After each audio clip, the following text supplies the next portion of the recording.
Welcome to the Spawn Chunks, episode number 327 for Monday, December 9th, 2024. This is a podcast all about Minecraft, available across all major podcast platforms, including in video on YouTube. If you're enjoying the show, consider subscribing wherever you're listening to this. My name is Jonny, but the internet knows me as Pixel Riffs, and joining me as always is a holly jolly Joel Duggan. Hi, Joel.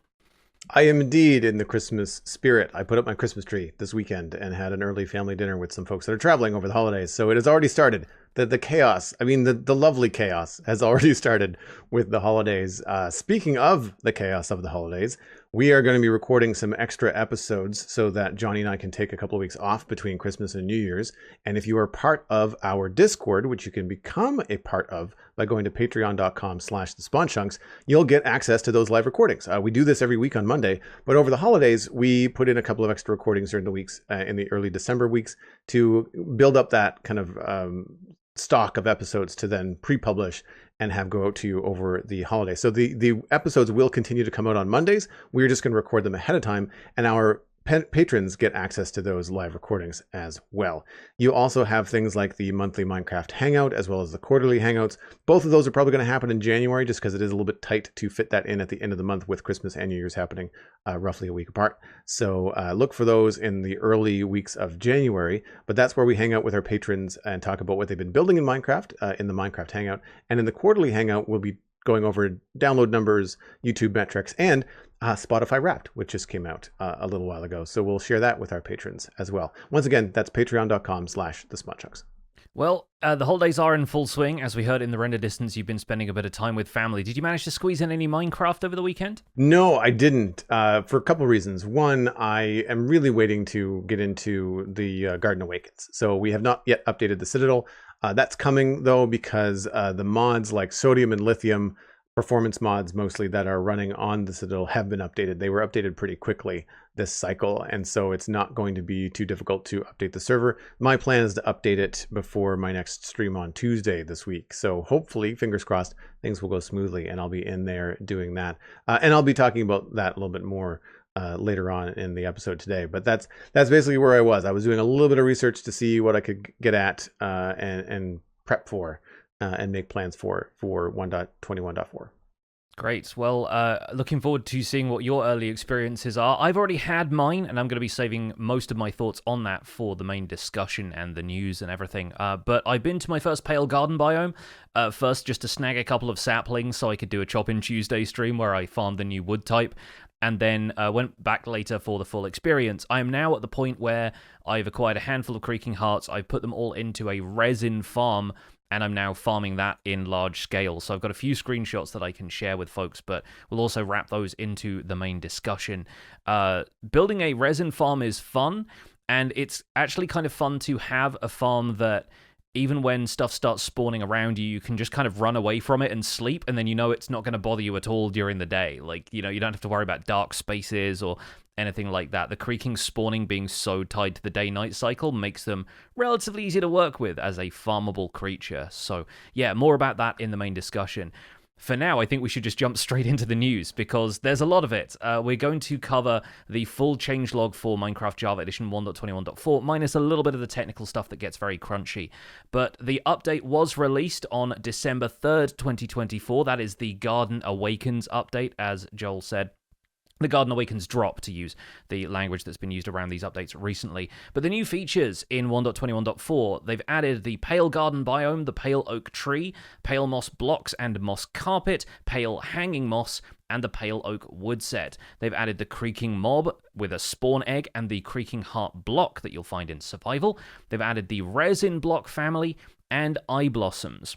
So the Pale Garden itself is a biome variation of the Dark Forest. Pale Oak trees generate here, and the Creaking Heart blocks can generate in Pale Oaks, causing the Creaking to spawn at night. Eye Blossoms generate on the ground. Pale Moss blocks and Carpet generate on the ground also. Hanging Pale Moss generates hanging from the foliage of naturally grown Pale Oaks. Animal mobs do not spawn naturally in Pale Gardens. The new biome-specific ambient sounds can be heard as you enter the biome. The Pale Garden has no accompanying music, though, and if a player enters the biome while music is playing, the music will fade out.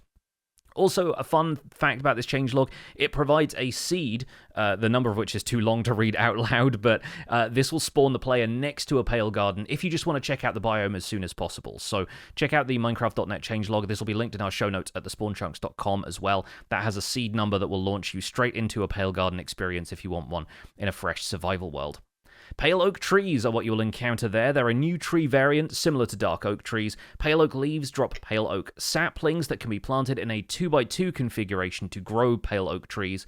Player-grown pale oak trees grow without any decorations, so no pale hanging moss, and incidentally, no creaking hearts either. Naturally generated pale oak trees have the pale hanging moss hanging from their foliage, pale moss patches around them on the ground, and creaking heart blocks can generate in them. Pale oak leaves have a chance to spawn leaf particles if exposed on the bottom side. You'll get pale oak saplings from the Wandering Trader. Pale oak logs can be crafted into the pale oak wood set, which includes all the usual wooden blocks, trapdoors, signs, boats, etc. Pale moss blocks are a new block which works similarly to existing moss blocks, including a carpet variant. Pale moss blocks generate naturally in the pale garden biome. Wandering traders can sell you those also.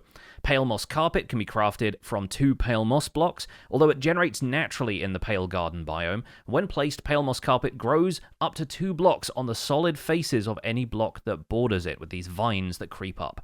Pale moss carpet can be bone mealed to grow to full on all solid faces of any blocks that border it. Pale hanging moss is a vine-like block that grows downwards. It generates naturally in the pale garden biome under the foliage of pale oaks. It does not grow randomly, but can be bone mealed to grow. Pale hanging moss breaks instantly when mined, but requires shears or silk touch tools to be obtained, and is also available from the Wandering Trader. Eye blossoms are new flowers that generate in the pale garden biome, existing in 2 variants, both closed eye blossoms and open eye blossoms. They transition between the 2 variants based on the time of day, so during the night, eye blossoms will become open, and during the day they become closed. In dimensions that don't have a day-night cycle, they remain as is, and when transitioning, the flowers emit a particle effect and a sound. When eye blossoms are planted on the ground, they'll communicate with each other, helping nearby flowers to open or close. Open eye blossoms have a glowing eye during the night. Eye blossoms can be obtained by bone mealing grass blocks in the pale garden biome. Bees will get poisoned if they touch open eye blossoms, and they can be tempted by open eye blossoms, but if fed them through a player interaction, they are poisoned instead of the typical breeding and growing behaviors. Bees don't interact at all with closed eye blossoms. Suspicious stew made from open eye blossoms causes a blindness effect, while suspicious stew made from closed eye blossoms causes a nausea effect. Grey or orange dye can be crafted from closed and open eye blossoms respectively, and once again you can buy those from the Wandering Trader in the open eye blossom form, but not the closed. The Creaking is a new mob which spawns at night if a creaking heart is between 2 pale oak logs. This happens naturally in the pale garden, where the creaking heart generates inside pale oak trees. A Creaking will activate if a survival or adventure mode player is within 12 blocks of it and looks at it. The Creaking stays active while there is a survival or adventure mode player within 32 blocks, and an activated Creaking will not move if you're looking at it in survival or adventure mode. It will also have full knockback resistance in that state. Creaking melee attacks deal 3 points of damage, or 1.5 hearts. Creakings react to damage caused by mobs and projectiles only by swaying in place. Creaking are resistant to fire despite their looks being made of wood, and they ignore cacti, sweetberry bushes, and powder snow, and can walk through them or over them. When attacked by players or their pets, however, a particle trail is shown between the Creaking and the creaking heart block it is connected to. When the creaking heart block the Creaking is connected to is destroyed, the Creaking is removed with a custom twitching animation. Creaking spawns are based on the day-night cycle and are not affected by light levels, so the Creaking will only spawn during the night. Creakings cannot enter boats or be name-tagged. The Creaking spawn egg will spawn a Creaking mob that is not connected to a Creaking heart, so you can play around with those a bit in creative. Those Creaking will persist through day and night, can take damage from attacks and other damage sources, and only have half a heart of health, or 1 point of health. Creaking spawned from a Creaking heart cannot go through portals. Players wearing a carved pumpkin on their head can look at a Creaking without it freezing in place, and Illagers are scared of Creakings and will run away from them. Moving on to the Creaking heart, this is a living block generated in pale oak trees covered on all sides by pale oak wood logs. It can spawn a Creaking mob during the night when placed between 2 pale oak logs, all aligned along the same axis. It's active during the night and dormant during the day. It will send a trail of particles towards the connected Creaking when the Creaking gets hit by a player or their pet, and when a Creaking heart block is destroyed, the connected Creaking is removed. The Creaking heart decides to remove or replace the connected Creaking when it turns to day, when the Creaking is too far away from the Creaking heart, or when a player intersects with the Creaking for a few seconds to prevent you getting permanently stuck in the same space as the Creaking. Comparators attached to a Creaking heart block will output a signal strength dependent on the distance to the connected Creaking. A Creaking heart can be crafted by the player with a resin block and pale oak logs, and Creaking heart blocks can be obtained using a Silk Touch enchanted tool. Breaking a Creaking heart without Silk Touch will drop 1 to 3 resin clumps or more when using a Fortune enchanted tool, and naturally placed Creaking hearts drop 20 to 24 experience when broken by a player with or without Silk Touch. This update also adds resin as a material, which is the resin clump, block of resin, resin brick, and a family of resin bricks blocks. Attacking a Creaking will cause the Creaking hearts to exude 2 to 3 resin clumps. These appear on the sides of pale oak logs that are close and are connected to the Creaking heart. The Creaking heart is on cooldown at that point and cannot produce more resin clumps for 5 seconds after an attack. Resin clump blocks can be placed on any full face of a neighboring block. They can be placed all together as well, kind of similar to glow lichen, so you can place multiple in the same block space. Resin clump blocks can be waterlogged, and the block of resin is a storage block for resin clumps. These resin clumps can also be smelted into resin brick items, which are used as a material for armor trimming and can be crafted into the resin bricks block. That can then be crafted into resin brick slabs, resin brick stairs, resin brick walls, and then chiseled resin bricks. The stone cutter can also be used to craft all of those variants. Resin clump and resin block do not require a tool to mine and are mined instantly. The proper tool for the resin bricks family of blocks is a pickaxe. Resin clumps can be found now in some Woodland Mansion loot chests as well, as long as those are freshly generated in the latest updates. There is also a new system for Pale Garden ambient sounds. For the first time, ambient sounds in this biome do not come from the biome itself, but are generated by blocks found in the biome. Pale hanging moss emits subtle atmospheric sounds when it's attached to pale oak logs or pale oak leaves, and Creaking hearts emit a set of eerie sounds when they are active during the night and surrounded by logs on all sides. In addition, open eye blossoms placed on pale moss blocks emit a soft whispering sound. If you want to know any more about any of these features, of course, the Minecraft wiki is out there with more info, but you can also find the changelog on minecraft.net. That's linked in our show notes over at thespawnchunks.com. In addition to the new features, there are changes in this version of Minecraft. Swords are no longer considered efficient tools for mining moss carpet. Hoes remain the proper tool for mining moss carpets.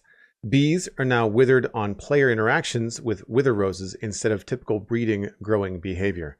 Baby cats and wolves now get a collar with a color that is a mix between the color of the parents' collars if possible.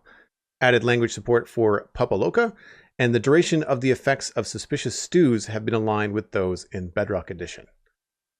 Developers note, we made it so that any block that drops when its support is broken will now also drop when mined with any tool. It seemed unfair that breaking a block directly could destroy it if it was possible to obtain it with any tool just by breaking the block below. The bell, lantern, soul lantern, all copper doors, iron door, and various pressure plates are affected by this change. The brewing stand now drops when broken with any tool, and the ender chest now drops obsidian when broken with the incorrect tool instead of dropping nothing. Mobs picking up items have also had some changes. Some changes have been made to how mobs decide to replace their equipped items with the items on the ground. If the item belongs in an armor slot, the mob will replace the item if the new item has a higher base armor value or armor toughness value, more enchantments, is less damaged, or a custom name if the old item does not.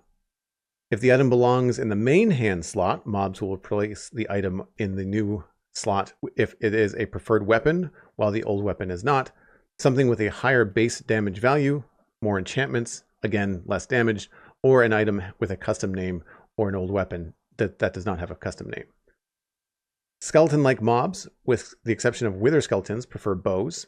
Adult piglins and pillagers prefer crossbows, and drowned prefer tridents. There are some technical changes in 1.21.4. The data pack version is now 61, the resource pack version is now 46, and removed the winter drop feature flag and built-in data pack. A long list of technical changes is included in the changelog. We've covered them in the snapshot changelogs in previous episodes of the show, so check out the full changelog at minecraft.net or linked in our show notes at thespawnchunks.com. This release also fixes over 200 bugs, and the full list of those bugs can be found in the minecraft.net changelog. So it's always good to get every new feature, interaction, and detail in a single changelog. Obviously, we've been following these trickling in on a weekly basis, but it's nice to have everything in one place so I can remind myself of some of the stuff that I think I've forgotten just because of the speed at which this latest update cycle has arrived. Like, I forgot that the eye blossoms make ambient sounds when placed on pale moss specifically, and we've been talking in the past about how Minecraft needs more ambient soundscape added to it for atmosphere, since other atmospheric effects like, vanity mobs, like little birds flying around and stuff, often require a lot more development time and development input.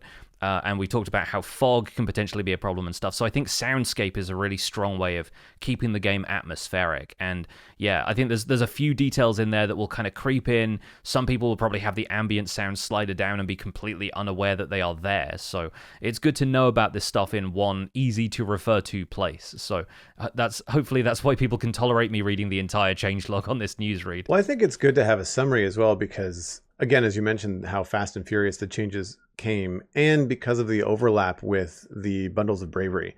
And I think there was a little bit of confusion early on as to what features belonged in what drop.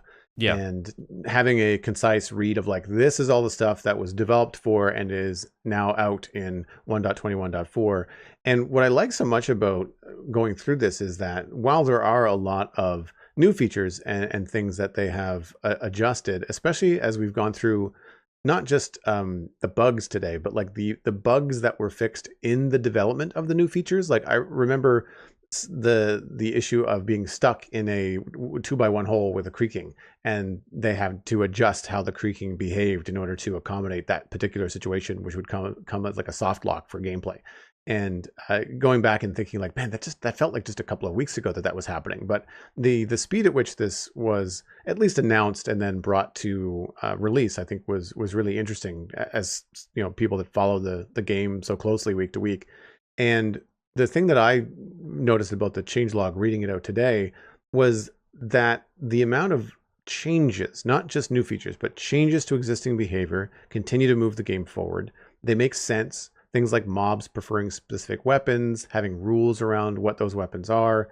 That's good for gameplay. It's also good for development if people are making mods or making adventure maps and they want a skeleton to behave a certain way, but it's not doing it. I think it makes it a little bit easier for those folks.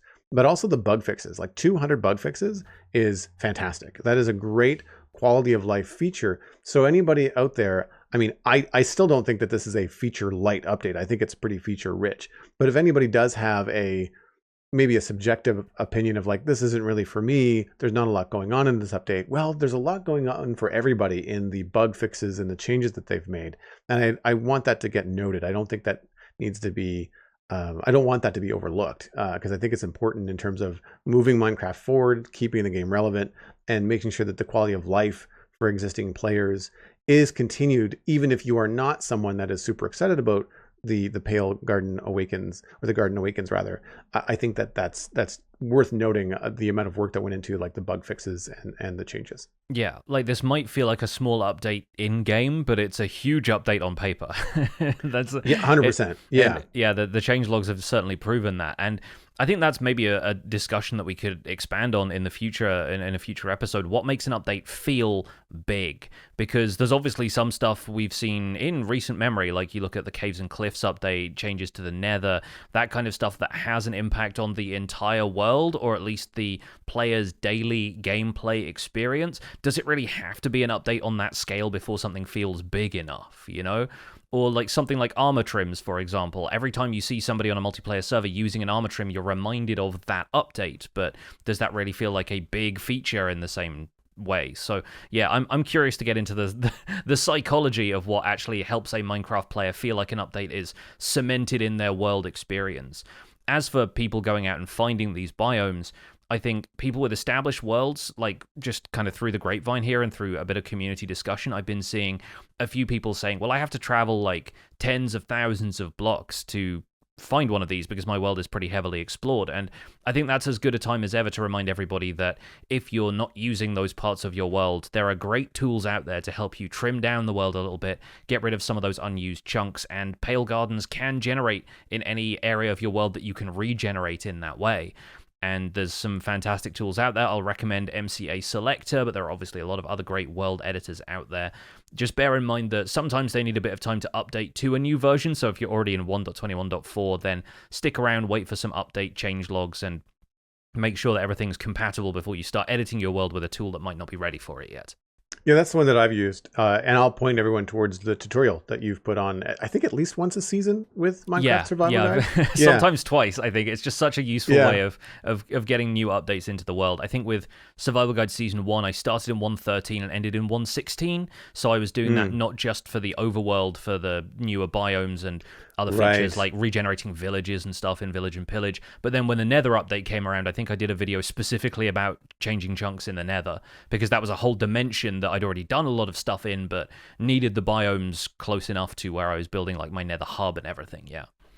Yeah, no, that makes sense. And that's the tool that I use, but I only use it like once, twice a year, if we even use it. I don't think we've used it on the last couple of updates because the projects on the Citadel, while the Citadel is 7 years old, the projects tend to be very static, and people tend to be expanding the area that they are currently in because of the investment of time. Like West Hill just keeps on getting bigger and more complicated. I am not expanding West Hill thousands of blocks in other directions, and so I'm not really discovering a lot of new chunks. So if I want to find, I think the last one was like finding Deep Slate or finding cherry groves, and we really didn't have to go that far afield because like there were chunks fairly close by with an elytra that I could just go find, new biomes in. And so that to us is great in terms of everybody having larger, more static projects. Then it doesn't mean we have to go super far to get stuff, which is nice. Yeah, I'm pretty sure you talked about if not breaking ground on West Hill, then at least generating the terrain in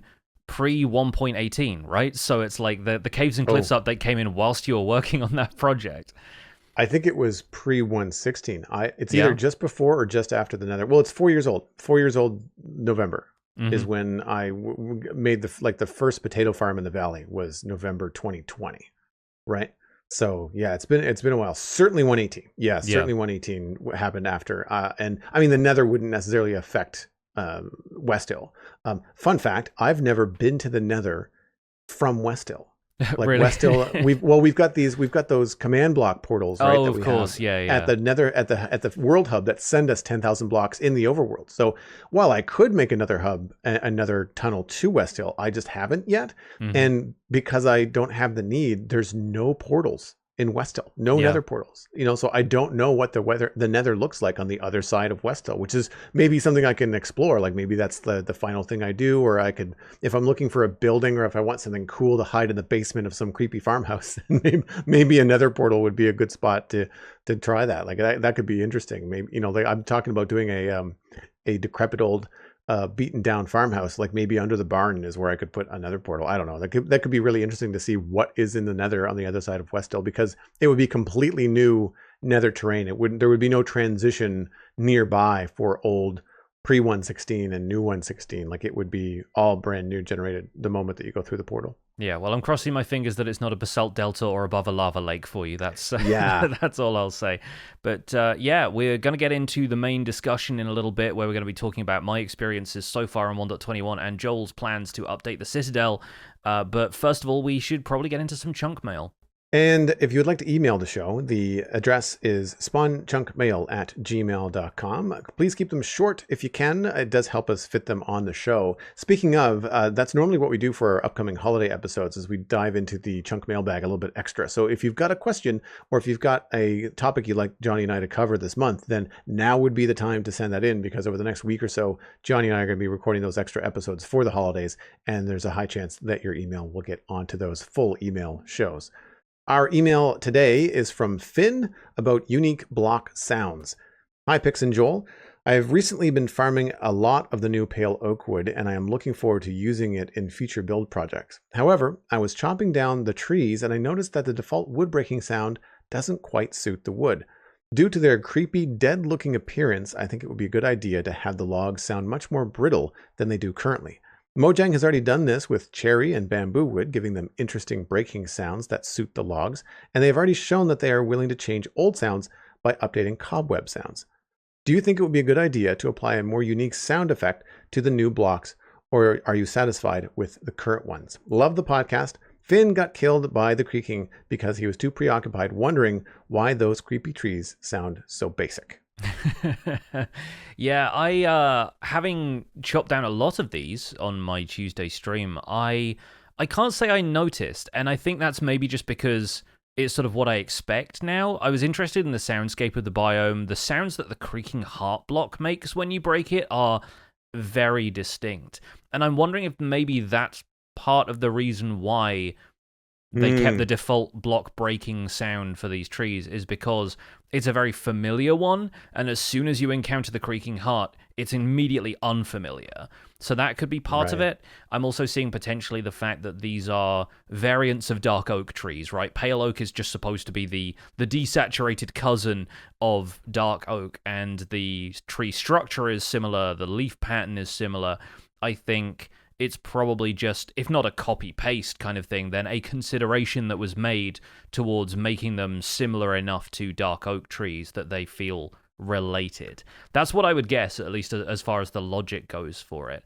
Whether or not I like it, I guess I like the fact that they can improve the soundscape and add new distinctive character to stuff by new sound design. I think the fact that cherry has that is great. I think bamboo, it's logical to have it because bamboo is not only a different form factor, I suppose, of wood type, it's also a material that has a fairly distinctive, characteristic hollow sound that people might be familiar with from the real world. Like, I've never gone and chopped down a cherry tree, but I've definitely heard, like, the sound of people hacking away at bamboo. And, like, you know, the amount of bamboo that gets cut in, like, samurai films and video games. Like, I'm thinking about, like, I think Ghost of Tsushima has, like, a minigame to improve some of your skills with a sword where you cut down a certain amount of bamboo. And that kind of hollow clatter that it all makes as it falls, it sounds just characteristic of bamboo in general, and that's a soundscape that I think people would be surprisingly familiar with. Whereas I don't know what the difference would be between chopping down an oak tree or a birch tree or any of those kind of type of things in the wild, because they grow with a very similar structure. So yeah, interesting that pale oak doesn't have its own identity in that sense, but I think there's more than enough already to make the tree itself distinctive.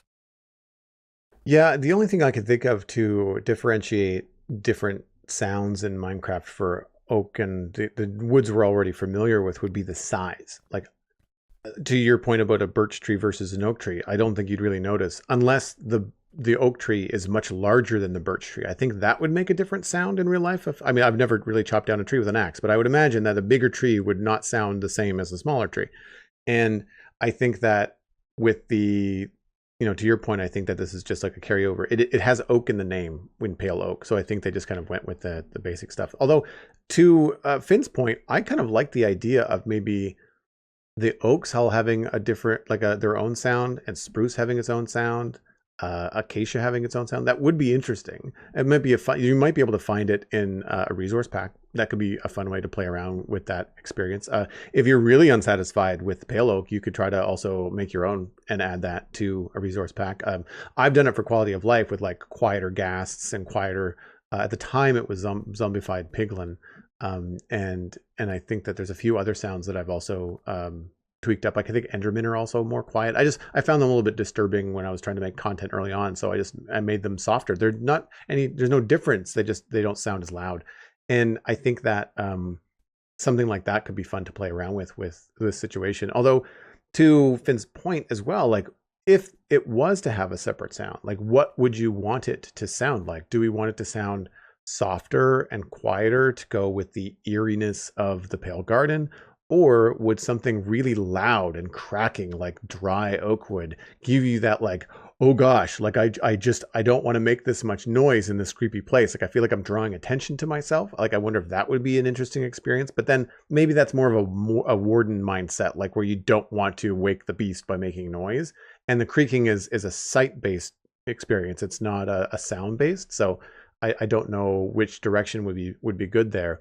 But I think that it would be really interesting to have a different sound for Pale Oak, or even a lot of things in the Pale Garden, because of how much attention they've paid to the soundscape, where the music fades out.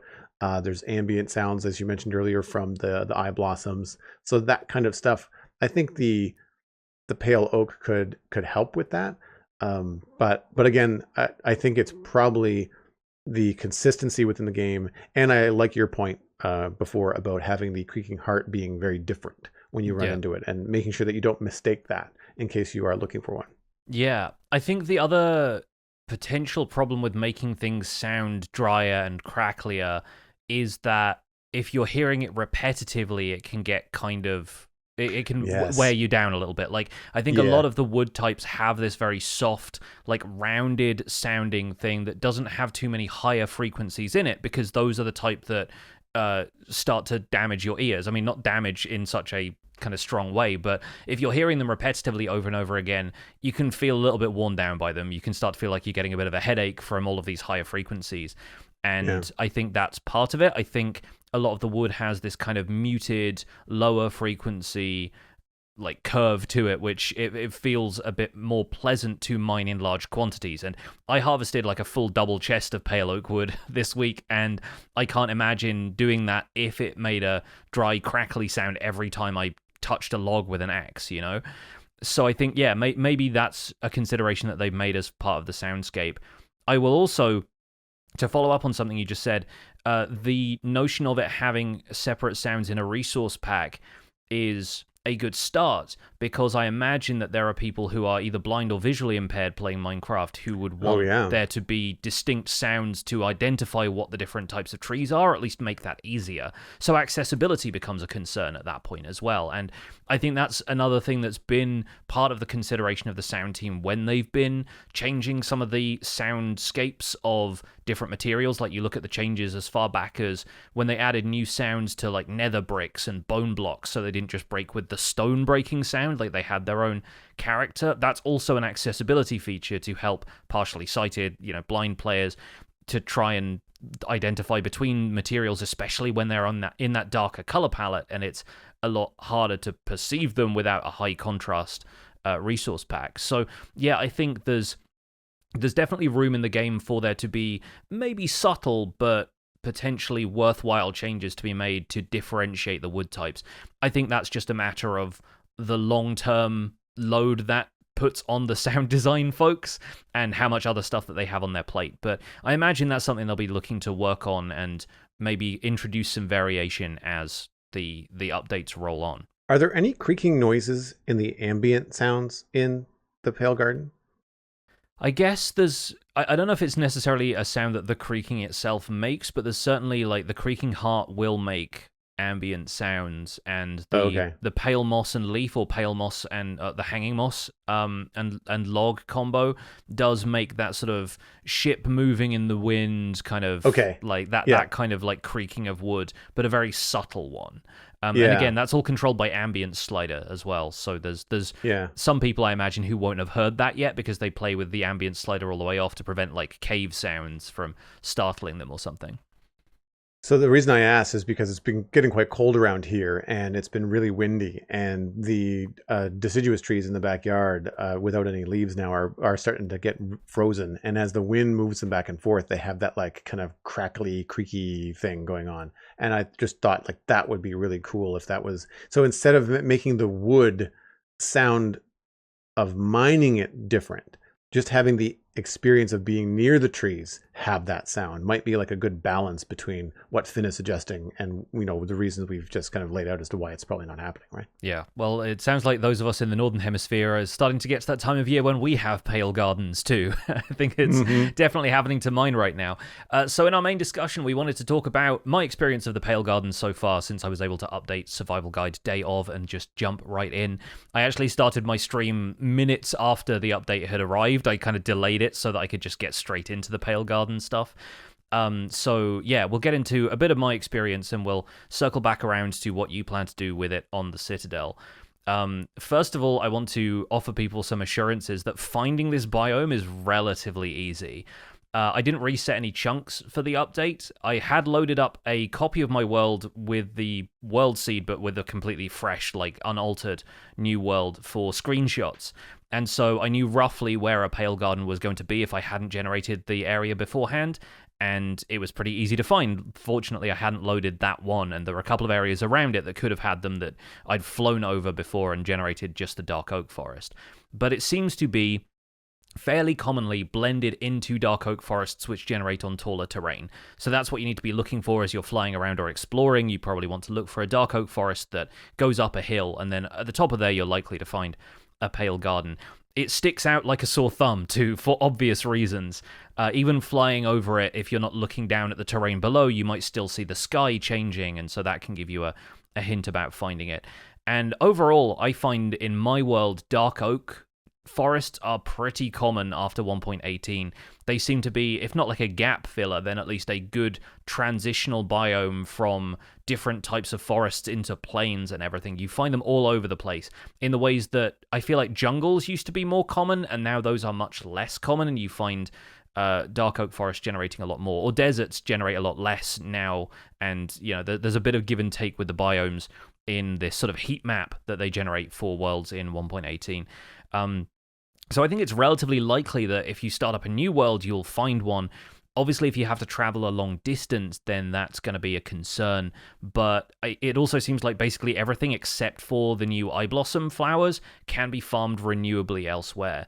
So Joel, I imagine that's an approach you might end up taking on the Citadel. If you're not likely to go and settle in a Pale Garden somewhere, you'll at least be bringing stuff back and farming it closer to your base of operations. That's the plan. Yeah, it's to find a Pale Garden, maybe steal a page from your book and do like a Choppin' Tuesday and get as much pale oak as I can. Probably a little bit of hanging moss as well, and some pale oak leaves, because I don't see myself trying to grow the trees on their own. If I can just go and find a biome that no one's going to build in, a smallish version of a Pale Garden would be enough for me to just kind of like destroy and bring back.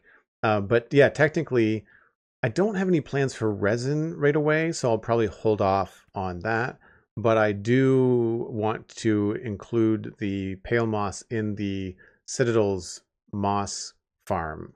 And I think, I'll have to test this, but I think all I really need to do is replace one of the seeding moss blocks with a pale moss block, and it will just then be included in the runoff from the farm. And then all I have to do is just change some of the filters in the storage system to then accept pale moss and pale moss carpet, and then we're good to go. And then everybody on the server can have that without, one, having to find the biome, or two, having to destroy a biome. Like if they find one and they either want to build next to it or in it, and they don't want to necessarily dig up all the pale moss, then they can have moss the other way. And it's a self-sustaining moss farm, so like it creates its own bone meal from the contents. So it really becomes easy to get a lot of that kind of stuff for us on the server. But yeah, I do want to go find one, and it'll be interesting, that experience of playing in it for a while I'm chopping it down, because like I've not, outside of screenshots for the show, I've not spent any time in the Pale Garden at all. Yeah, I spent a bit of time in the biome itself. Most of my time interacting with this stuff has been spent out of it. The first thing I did was I just went and like chopped the leaves off of one corner of a pale oak, got enough saplings to go and farm it, and then left the biome until I could come back and record stuff on a video, because my first experience of it was on a stream. But once I got back to it and once I started exploring, I think the biome does what they set out to do with it, really. Like it's pretty easy to get turned around inside of there with relatively few landmarks, which, their stated goal was for it to be kind of disorienting and reducing visibility with the pale hanging moss around and the amount of the density of the trees. Even though it lacks what the dark forest has, which is occasional oak and birch trees to break up the monoculture of the dark oak. They would have a very kind of monotonous pattern otherwise. I think the pale oak actually benefits from having less variety in it. Frustrating though I think that would be for some players who want there to be more biodiversity. It being very much its own self-contained experience is sort of the idea with this biome. And like I said, the ambient sounds definitely make it an atmospheric experience. Turn those up if you can. I think exploring it in general gets trickier at night when the Creaking show up, but the main challenge, which I think I highlighted when I was exploring one of these in snapshots, was defending against the combination of Creaking and other mobs, because more often than not, you can find a Creaking and you can look at it and you're at a stalemate at that point. It doesn't matter what either of you do, like nothing bad is going to happen. But then that's when the zombies and the creepers and the skeletons sneak up on you. You turn to deal with them, and then the Creaking comes up behind you and hits you, which more often than not, I find kind of throws me off my game when I'm trying to tactically take down something like a creeper and the Creaking is coming up behind me and like knockback will kind of push me towards the creeper as I'm like jumping to do a crit. Maybe I miss my sword swing and then we're closer to explosion. So my snapshot strategy proved pretty sound for the finished version, which is light up the biome as soon as you can, whether it's during the daytime or like rushing around placing torches at night. And then at night you only have to deal with the Creaking, and then you can just tap them to mark the heart trees with resin. Because one other thing I found was that during the day, even if you're taking down like the top part, if you're sort of destroying the crown section of every pale oak tree that looks thick enough to contain a Creaking heart, it's very difficult to find them just by yourself. You really have to luck into it. Like, my experience of it was that maybe with a day's worth of going around and kind of breaking into any of the trees that looked large enough to contain a Creaking heart, I found maybe 2. And then it was nighttime again, and it was going to be much easier to run around with all of the torches placed down, waiting to see where a Creaking generated, and then being led to the tree from there. I'd prefer not to do that at night, because you still kind of have to turn your back on them sometimes to get to the trees where they have originated, or if you back up towards the tree, then likely as not you're going to find another Creaking is behind you. But it takes a little bit of getting used to as a strategy, and it's sort of similar to exploring an ancient city where you've got to take care with it. You've got to place wool down around the right combinations of skulk shriekers and sensors, and you have to sort of prep the biome for a more thorough exploration of it, a second pass at the biome, I guess. Yeah, my strategy will probably be to light it up. I mean, I was also probably just going to sleep during the night and not really care much about the Creaking. And because I would be clear cutting the whole thing from one end to the other, I would eventually just run into Creaking hearts just by process of elimination. I have Silk Touch on my axe, so I don't really have to be careful about like finding one and being careful about it. I can just take the whole tree down. If I get one, great. If I don't, no big deal. I do think I will eventually have some sort of like Creaking or resin farm, but I don't have a project right now for resin, and because of that, I don't know what scale I want to build the farm for. So if I end up in that sci-fi zone in the future and I really want a lot of resin, I'll want a much larger resin farm than just kind of building something quickly. So I think I'm going to wait on that.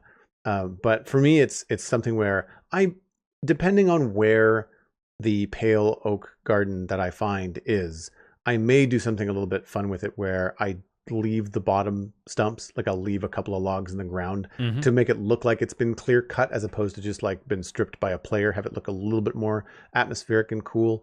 But I've not yet found, in the worlds that I've been bouncing around in taking screenshots for the show, I don't recall seeing one that I think, oh, this is a cool looking pale oak or a pale garden. Like I find that they kind of stick on the side of hills. They're kind of next to a bunch of other brightly colored biomes. Nothing about them that I've seen has me thinking like, ooh, this would be a cool thing to build something in. As of yet, I might find a really big one, at which point I say, maybe this isn't the one that I take a chunk out of. This would be better to leave for myself or other people on the server to build in. I'll go find a small one that it's going to be okay to designate as like our mining garden, for just the stuff that you want. Yeah, I'm thinking that my approach will probably be a combination of lighting things up and then mostly just like working during the day for a couple of reasons. It's just going to be easier to see, and then I'm not going to have to worry about mobs. I'm not going to have to worry about the Creaking, because I don't see myself really engaging much with the Creaking if I can, because it's mostly just like a resource gathering mission and then back to work, right?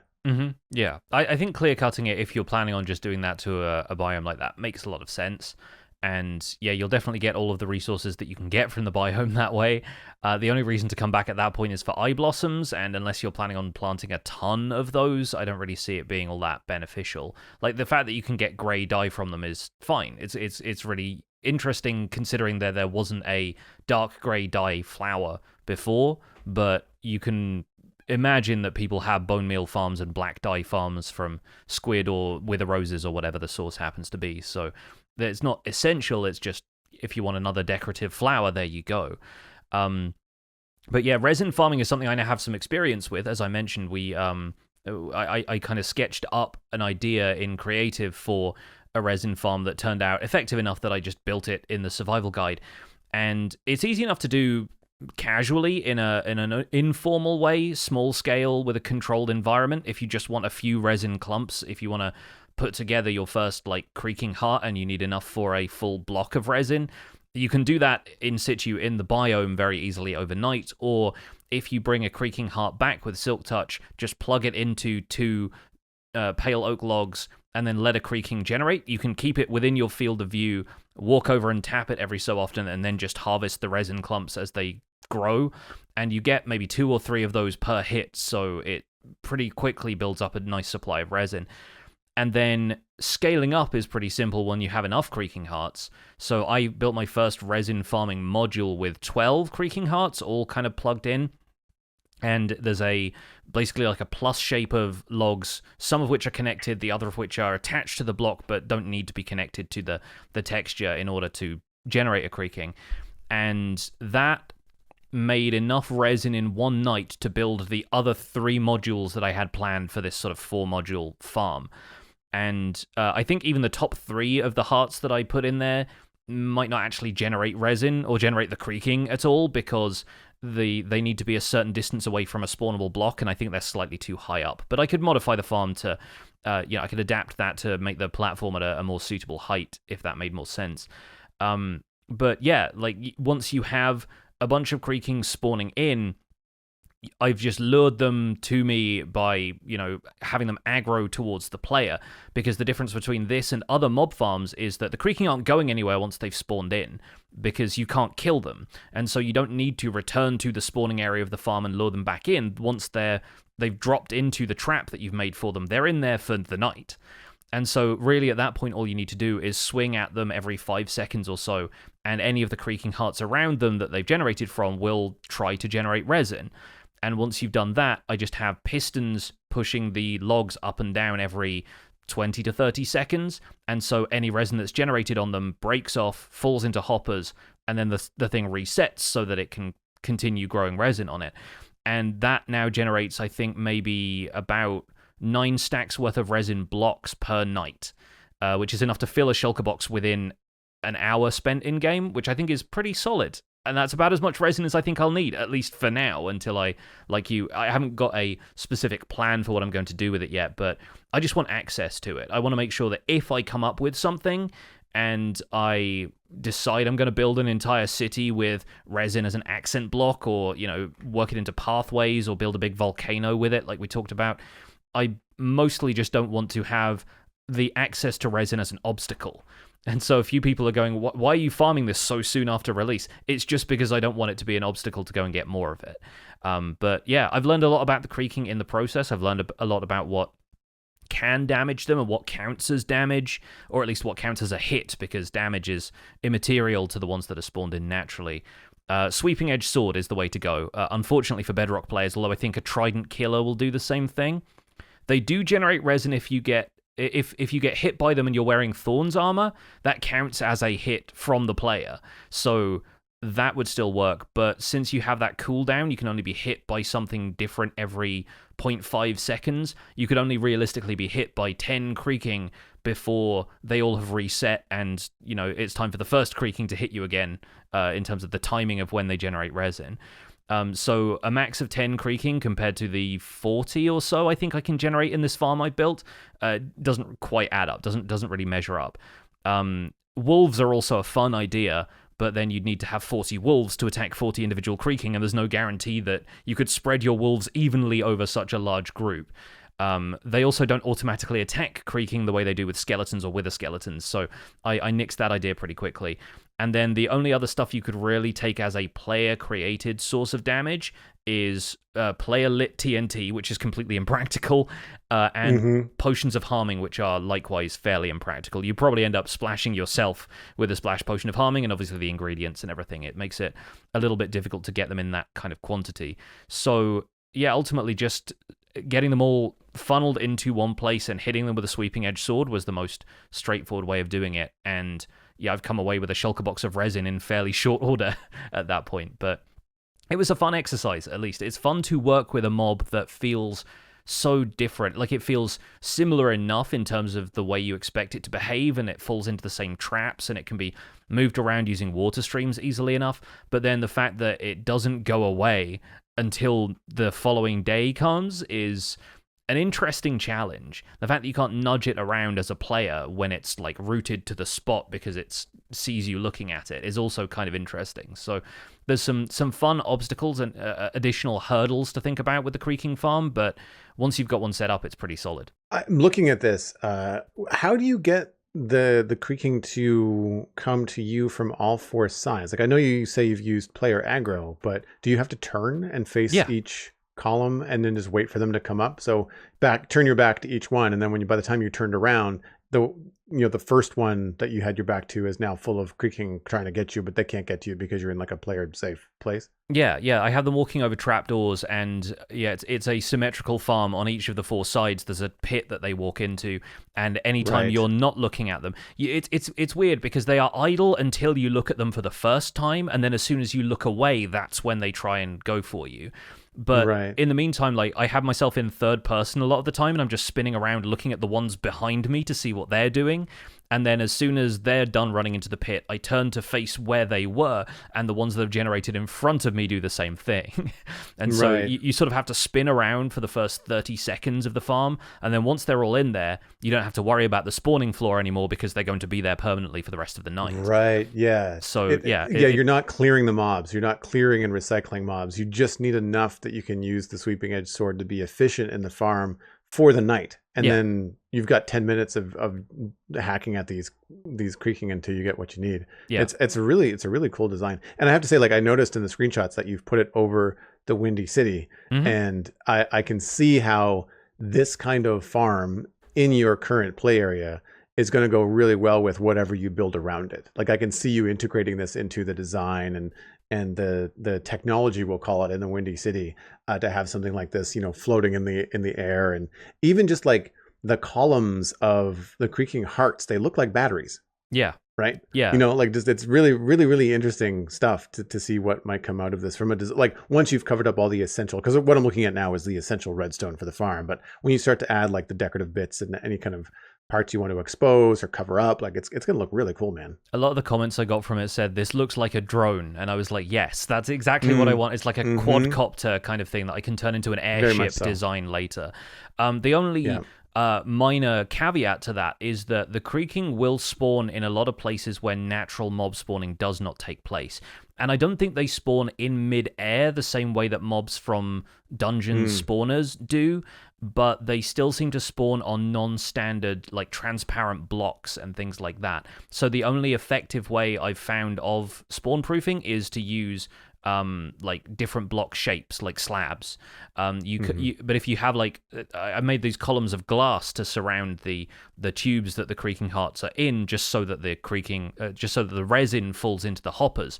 And when I built the glass up to the top, it got to nighttime, and then a Creaking spawned next to me on the glass. So not only does player proximity not even play a factor, but the glass blocks are still a spawnable environment to them. So slabs will take care of that, but they'll spawn on blocks that have redstone dust on them. They'll spawn on blocks that have buttons on them. The kind of things that we typically use as spawn proofing for natural mob spawn mechanics. So you have to be extra careful when dealing with the Creaking, but they are not going to generate on bottom half slabs. So that's the way I've spawn-proofed basically the rest of the farm. I think I've used trapdoors in a couple of places, but you have to be fairly careful about making sure that the redstone connectivity down there is also slabbed over. I actually have the farm turning on and off. I have the pistons pushing the towers, turning on and off using daylight detectors, because once the daylight reaches a certain point, you can guarantee that the Creaking aren't going to be there anymore anyway. So I just had daylight detectors reach a signal strength of 4, and that disables the hopper clocks that move the towers up and down. But I made sure that I thoroughly bottom half slabbed all of the redstone involved in that as well, because they could very easily just generate down there, and then I've lost resin for the night. But yeah, there's some interesting I guess, little mechanics that you need to learn about the Creaking and how they form similar to dungeon spawner mobs as opposed to the natural spawning mechanics that you get in like a nether fortress farm when you're trying to get wither skeletons or something like that. Yeah, fun mob though. Very, very goofy once you've figured out how to deal with them, I think. And I think one of the weirdest observations I had was that because they're all asymmetrical, they have a weird kind of block model to them. If they're all lined up in a certain way, even if there's a massive group of them, there's a section of what would be their rib cage that you can just see through. And so I was farming these things, hitting them over and over again with a sweeping sword, and I went, wait a second, I can see the mountain behind there. Like, I can actually see through them to the terrain beyond. And I was like, that's not an experience you're getting with many other mobs in this game. No, it's creepy. Like it's a really creepy mob. Speaking of fun, one of the things that I might look into, just because I do run shaders and texture packs from time to time, it would be really cool to find a shader pack that would add like a real light emitting glow to eye blossoms and maybe even the eyes of the Creaking. Yeah, that would be a fun experience, I think, as I'm chopping down trees in the Pale Garden, to see if I can't find something that actually adds like some ambience or even some fog or some other things visually in the biome, just to kind of play around with that, because I'm going to have access with the mods and potentially I use Iris for shaders for fabric. And so I haven't yet looked into seeing if anybody's come up with anything like that. I'm sure it's probably top of mind for some people. Shaders and new biomes and new blocks that might be light emitting are usually high on the list of folks that make shaders to try and add those to whatever light emissive properties their shader pack has. Yeah, I can see anyone who's still working with RTX for Bedrock Edition doing something similar, because it was really fun seeing what people thought was a glowy, like, light emitting thing, or like, Enderman's eyes glowing from a distance, like that very bright purple glow that you could have actually affecting the scenery around them. Super fun. So yeah, I expect people are working on that already. And it was one of the major sticking points about eye blossoms when they said that they have a glow to them, is that they weren't a light emitting flower the same way people had the same gripe with torch flowers. So I can imagine people are making data packs that turn them into light sources. Shader packs, I'm sure, will come along sooner or later as well. So yeah, like, excited to see what people do with the Pale Garden as they take it into whatever their identity of Minecraft is and kind of make it their own. Yeah. As far as what's next to me with this update, though, I'm planning on comparing pale moss mining with regular moss mining. I think that's probably going to be what I do with it this week, is pick a chunk of a mountain, so I have the added benefit of getting some emerald ore, and try and start at a similar height, or maybe two neighboring chunks, and moss mine one, and then pale moss mine the other, compare time, compare like ease of experience, because that was something I was interested in from the beginning, is pale moss not generating azalea, and so not having that extra thing to compost or clog your inventory with. And I'm kind of curious, both that I want to acquire a lot of pale moss, since I don't have a huge amount of that yet, and I don't have a dedicated moss farm the way you do, but I'm also interested in seeing if it's a better tool for digging out large areas if you want to do something like that, or the dig I did on Minecraft SOS, or even dig out something chunk-sized for a big farm or something. So I think that's probably what I'm planning on doing with these update features next. Haven't found too much to do with eye blossoms yet, and I find it kind of odd that they choose when to open and close. Like, there's a bit of variation in their time. It's not like as reliable as it gets nighttime and then they immediately open up, although it seems to get more reliable the more of them you place. So still working on those mechanics for now, but in the meantime, yeah, I think pale moss mining is my next port of call. For now, though, that's where we're going to wrap up this episode of The Spawn Chunks. Thank you so much for listening to the show. You can find more information about the show and some of the stuff that we've talked about today over at thespawnchunks.com. The music for the show is composed by me, and The Spawn Chunks is proud, as ever, to be a listener-supported podcast. If you're getting some value out of the show, why not consider putting some value back in? You can do that at patreon.com/thespawnchunks, where pledging at any level gets you an invite to our patrons-only Discord chat. You can listen to the show live when we record it every week, and we also have our monthly hangouts with patrons, where you can let us know what you've been up to in Minecraft that month. We currently have 308 patrons, which is up 7 from last week after the Patreon processing was finished, so thank you to anyone new who's jumped on board during that, and special thanks go out to our content engineer patrons, Hunter555, Jumbo Sale, Mindtrip Media, Party Voyager, and Yitz. Thank you all for your support on this episode. Sharing the podcast with your friends is the easiest way to support the show. You can find us at The Spawn Chunks across social media. New episodes are published on Mondays. You can find that at your favorite podcasting app or on YouTube for the video version. You can email the show at spawnchunkmail@gmail.com. The RSS feed is on the spawnchunks.com, and the patron-only RSS feed is on the Patreon page. That's where you can listen to the render distance, the extended version of the podcast. My name is Jonny, but I'm going to go by Pixel Riffs. You can find most of what I do at youtube.com/pixelriffs, where the Minecraft Survival Guide is currently in its 3rd season. I also stream 3 days a week on Twitch, where I do behind-the-scenes work for the YouTube series and occasional other projects from time to time. I'm also the voice of the unofficial Hermitcraft recap, which you can find through a quick YouTube search. Aside from that, I'm at Pixel Riffs on both Blue Sky and Instagram. Joel, where can people find you online? Links to everything that I'm doing online can be found at joelduggan.com. That includes the Citadel Cafe, my podcast about sci-fi and fantasy entertainment. I'm currently finishing up the editing on the season 2 wrap-up and series finale of Arcane that I did with Steven ESC. Really fun conversation there. You can follow me at Joel Duggan on social media, Joel Duggan on Twitch, where I currently stream Tuesday through Saturday, obviously bouncing back and forth between Minecraft and Satisfactory right now, looking to maybe add Path of Exile 2 to the rotation. So stay tuned at twitch.tv/Joel Duggan. Thanks for visiting the Spawn Chunks. The world outside is infinite, and the sky above is grey.